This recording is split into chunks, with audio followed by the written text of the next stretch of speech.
दोस्तों, नमस्कार, सत श्री अकाल और सलाम। आज मैं आपको एक नए मैनीटर टाइगर की स्टोरी सुनाने जा रहा हूं। और ये मैनीटर टाइगर एक्टिव हुआ था काप कांडा के एरिया में।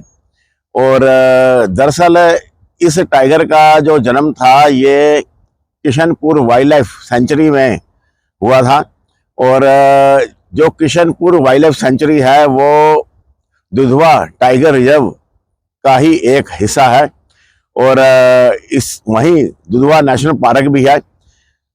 और दुधवा टाइगर रिजर्व और दुधवा नेशनल पार्क और वाइल्ड लाइफ सेंचुरी इनमें थोड़ा सा फर्क होता है।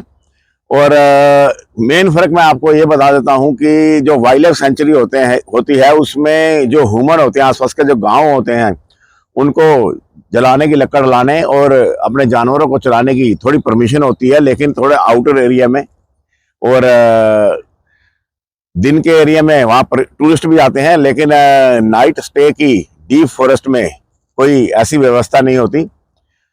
और ये टाइगर चूंकि किशनपुर वाइल्ड लाइफ सेंचुरी में इसका जन्म हुआ था और वहां से ये चला था और फाइनली ये काप कांडा के आसपास जाकर के रहने लगा। तो इस टाइगर को फॉरेस्ट वालों ने किशन का नाम भी दिया और इसको टाइगर किशन भी बोला जाता है। और चूंकि ये काप कांडा के एरिया में ये एक्टिव था तो इसको मैनीटर टाइगर ऑफ काप कांडा भी कहा जाता है।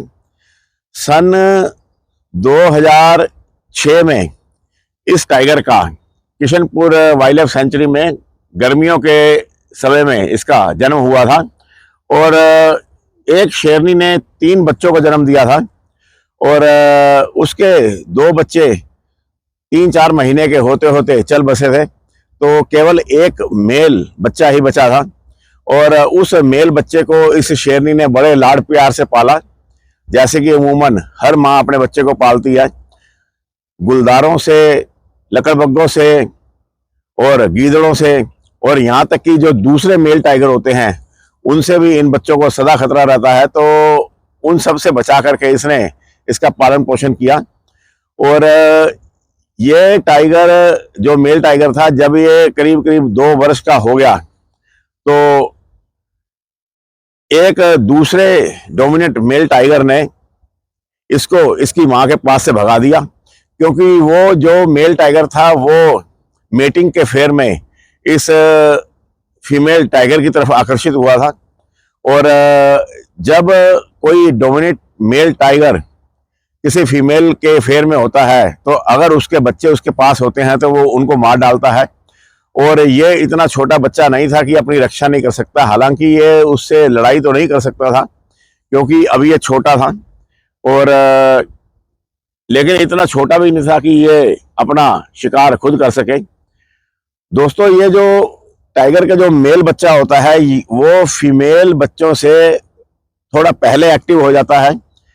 4-5 महीना वो एडवांस चलता है उनसे, और शिकार की टेक्निक और आत्मनिर्भर होने में वो 4-5 महीने पहले ही सक्सेस हो जाता है।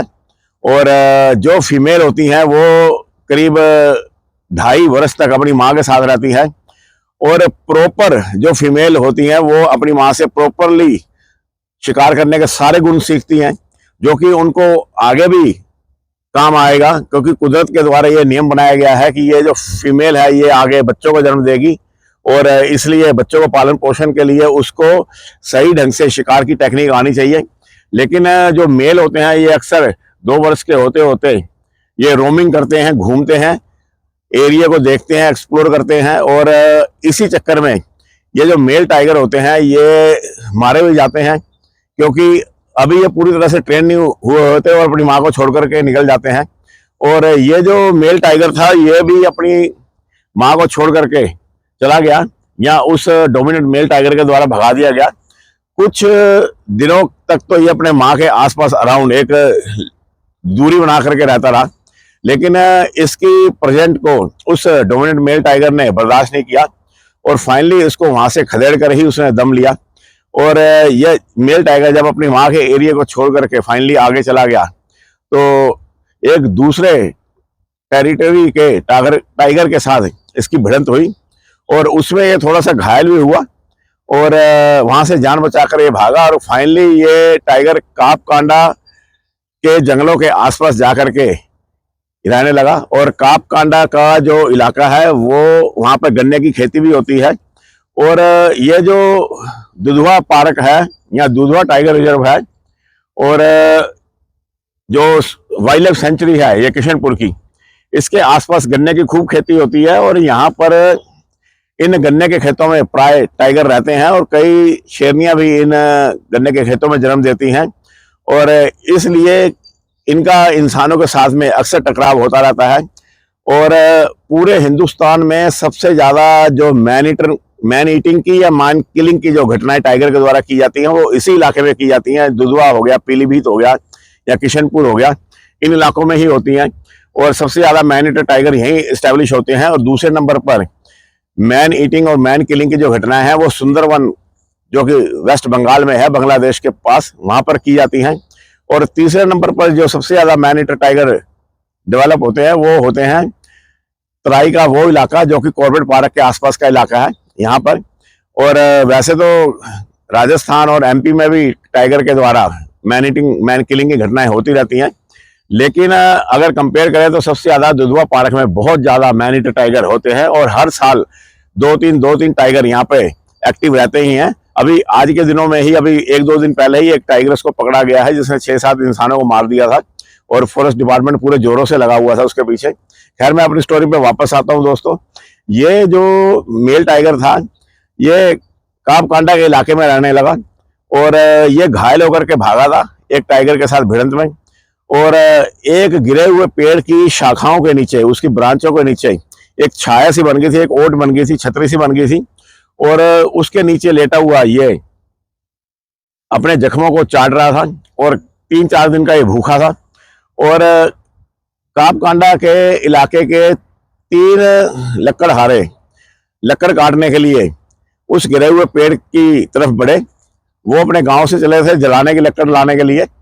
और जैसा कि मैंने आपको बताया है कि जो वाइल्ड लाइफ सेंचुरी होती है उसमें एक निश्चित एरिया में लकड़ काटने की और जानवरों की ग्रेजिंग कराने की, घास काटने की और जानवरों को चराने की परमिशन होती है। तो ये जब वहां पर गए तो एक जो लकड़हारा था वो उसने जैसे ही कुल्हाड़ी चलाई उस ब्रांच के ऊपर तो वो जो टाइगर उस झाड़ियों के अंदर लेटा हुआ था, मक्खियों से परेशान था, वो अपने जख्मों को चाट रहा था।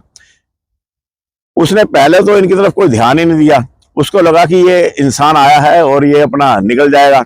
लेकिन जब वो बिल्कुल एक जो लकड़ आ रहा था बिल्कुल इससे 4-5 फीट की दूरी पर ही लकड़ काटने के लिए उसने जब अपनी कुल्हाड़ी चलाई तो इस टाइगर ने लपक करके उसको पकड़ लिया और पकड़ करके इसने उसकी गर्दन को पकड़ के मार डाला। और जो दूसरे लकड़हारे थे वो चिल्लाते हुए वहां से भागे और जाकर के उन्होंने गांव में सूचना दी और गांव से एक रेस्क्यू पार्टी चली और उनके द्वारा फॉरेस्ट वालों को भी बताया गया, क्योंकि ऐसी घटनाएं अक्सर वहां पे होती रहती हैं। तो फॉरेस्ट वालों को सूचना देनी जरूरी होती है ताकि जो मुआवजा है उसकी कार्रवाई पूरी की जा सके।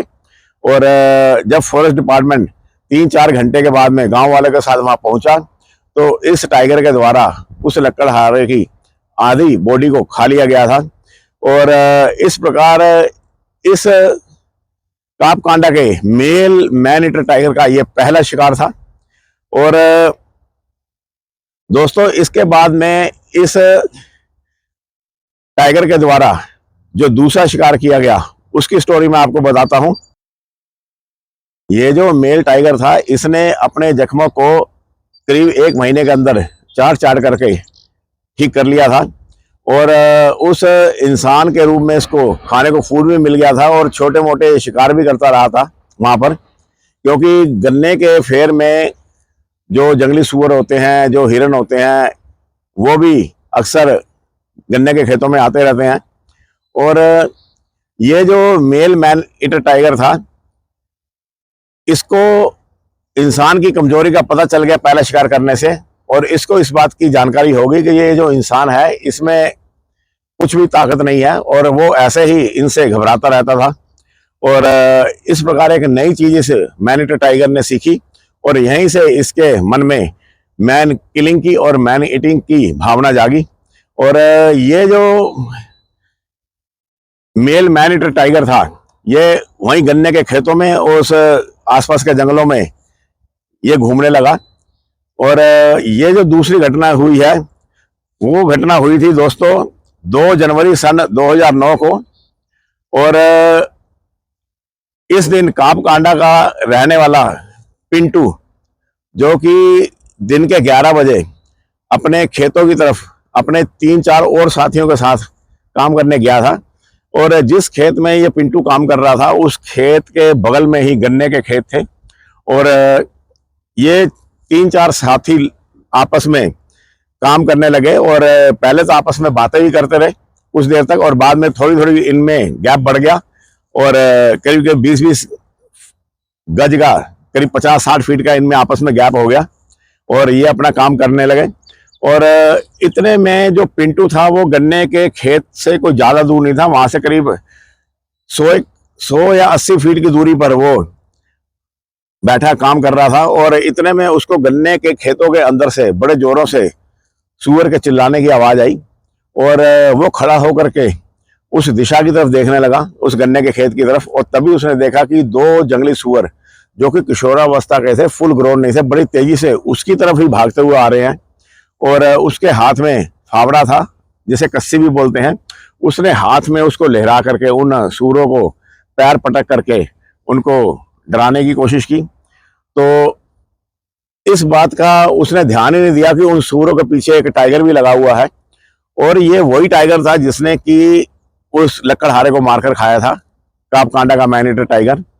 और ये जो पिंटू था जब अचानक इसका ध्यान उस टाइगर की तरफ गया, जो टाइगर बढ़ता हुआ उन सूअरों का पीछा कर रहा था तेजी से, और सूअर जब किसान की तरफ आ रहे थे तो उन्होंने अचानक अपनी दिशा बदल दी और दिशा बदल करके एक वो दाएं बाएं चले गए। और उस टाइगर को अपनी तरफ आता देख करके वो जो पिंटू था वो वहीं कस्सी फेंक करके तेजी से अपने साथियों की तरफ भागा। और इस प्रकार वहां पर 3-3 जने उस टाइगर से जान बचाने के लिए भाग रहे थे। 2 तो सूअर थे और एक वो पिंटू था। लेकिन टाइगर का ध्यान सूअरों से हट करके पिंटू की तरफ पड़ चुका था, क्योंकि अपने पहले शिकार में वो जान गया था कि इंसान के अंदर कोई खास ताकत नहीं होती, ये तो एक आम जंगली जानवरों से भी कमजोर होता है और संघर्ष ये कर नहीं पाता। और उसने पिंटू का पीछा किया और जो उसके और पिंटू के बीच में 60-70 फीट की दूरी थी उसको इसने 2-3 छलांगों में ही पूरा कर लिया।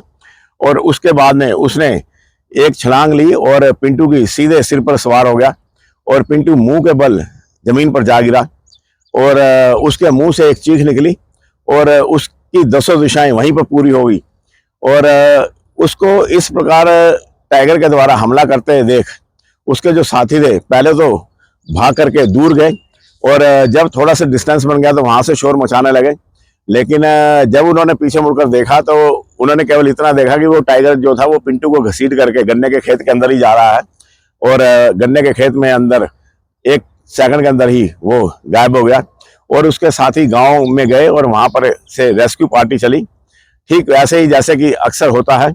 और जो रेस्क्यू पार्टी है उसके साथ में फॉरेस्ट वाले भी आए थे, क्योंकि फॉरेस्ट वालों को पहले भी पता था कि एक टाइगर ने कुछ समय पहले यहाँ पर एक इंसान को, एक लकड़हारे को मार दिया था। और जब गन्ने के खेत के अंदर ये रेस्क्यू पार्टी पहुंची तो 2-3 घंटे हो चुके थे और वहां पर उनको पिंटू की आधी खाई बॉडी मिली और साथ में उस सूअर की भी बॉडी मिली। एक सूअर भी उस टाइगर ने मार रखा था। दोस्तों यहाँ पर टाइगर का एक अजीब व्यवहार देखने को मिला था। ये जो टाइगर होते हैं ये जूस से ज्यादा कभी किल नहीं करते। और ये जो मेल टाइगर था कापकांडा का, इसने पहले एक जंगली सूअर को मारा था और उसको मारने के बाद में जान पड़ता है वो शायद माँ थी और उसके जो 2 बच्चे थे वो जान छुड़ाने के लिए जब भागे टाइगर से तो टाइगर ने उस मरी हुई सूअर को छोड़ करके उन बच्चों का भी पीछा किया मारने के लिए। लेकिन टाइगर ऐसा कभी नहीं करता। टाइगर अमूमन अपने शिकार को मारता है और उसी को कंज्यूम करता है, वो जूस से ज्यादा जानवरों का शिकार नहीं करता। लेकिन यहाँ पर यह टाइगर उस सूअरों के पीछे भी भागा और जब उसका सामना इंसान से हो गया पिंटू से तो उसने पिंटू को मार डाला और पिंटू को भी घसीट करके वहां सुअर की बॉडी के पास में ले आया। और कभी वो टाइगर सुअर का मीट खाता था और कभी वो पिंटू का खाता था। और इस प्रकार बदल बदल के उसने 2-3 घंटे में दोनों की बॉडी से उसने मीट को कंज्यूम किया। और जब उसने गन्ने की गैप में से देखा कि रेस्क्यू पार्टी आ रही है, तो वो वहां से चुपके से रफू चक्कर हो गया, गायब हो गया वहां से। और जब रेस्क्यू पार्टी वहां पहुंची तो उन्हें सुअर की आधी खाई बॉडी भी मिली और आधी खाई थोड़ा सा कुछ हिस्सा पिंटू की बॉडी का भी खा लिया गया था। एक टांग खा ली गई थी और थोड़ा हिप्स का हिस्सा खा लिया गया था। गर्दन पूरी तरह से टूटी थी और दोनों जो शोल्डर थे वो भी टूटे हुए थे। और पिंटू की बॉडी को रिकवर करके लाया गया और जो सुअर था उसको वहीं पर पड़ा रहने दिया, क्योंकि जो फॉरेस्ट वाले थे उनके दिमाग में एक आइडिया आया कि क्यों ना इस टाइगर को यहीं पर किसी तरह से पकड़ लिया जाए और इस मरे हुए सुअर का चारे के रूप में उपयोग किया जाए। पिंटू के रूप में इस मानव भक्षी टाइगर ने जो दूसरा शिकार किया था, इससे इसने एक नई चीज सीखी। इससे पहले जो इसने पहला शिकार किया था उस लकड़हारे का, उससे इसने ये सीखा था कि इंसान के अंदर संघर्ष करने की शक्ति नहीं होती। और पिंटू से इसने ये सीखा कि जो इंसान है ये जंगली जानवरों से ज्यादा तेज नहीं भाग सकता और इसको दौड़ा करके भी पकड़ा जा सकता है। और इस प्रकार एक नई चीज और सीखी इस टाइगर ने इस दूसरे शिकार से कि जब भी इंसान का शिकार किया जाता है तो उसके कुछ समय के बाद में रेस्क्यू पार्टी जरूर आती है। और उस रेस्क्यू पार्टी से जान छुड़ाने के लिए ये टाइगर ने अब ये तरीका अख्तियार कर लिया कि वो जब जितना उससे खाया जाता था वो खा लेता था और उसके बाद वो लौट करके अपने शिकार पर कभी नहीं आता था। नहीं तो ये जो टाइगर होते हैं ये अगर शिकार बड़ा हो तो ये दूसरी बार और तीसरी बार भी अपने शिकार पर आते हैं और उसको खाते हैं। मैंने तो 1984 में जब मैं पैदल ट्रैकिंग कर रहा था, जब मैं ढिकाला से चला था, ढिकाला से मेरे को राइड मिल गई थी गैरल तक की। और फिर उसके बाद में गैरल का जो बाहर मेन रोड है वहां से हम करीब 12-13 जनों की टोली हम पैदल ढिकाला की तरफ जा रहे थे। और वहां पर गोरखा सोत के पास मैंने एक टाइगर को एक सांबर की सड़ी हुई बॉडी को भी खाते देखा था। और हम 12-13 जनों की टोली को देख करके वो वहां से खिसक गया था और हमने देखा था कि बुरी तरह बदबू आ रही थी, उस बॉडी के ऊपर कीड़े भी पड़े हुए थे। ये दोस्तों ये जो कॉर्बेट टाइगर पार्क है, यहाँ पर मैं 1982 से ही जा रहा हूँ और उस समय में यहाँ पर बस जाया करती थी, एक सरकारी बस रोडवेज की।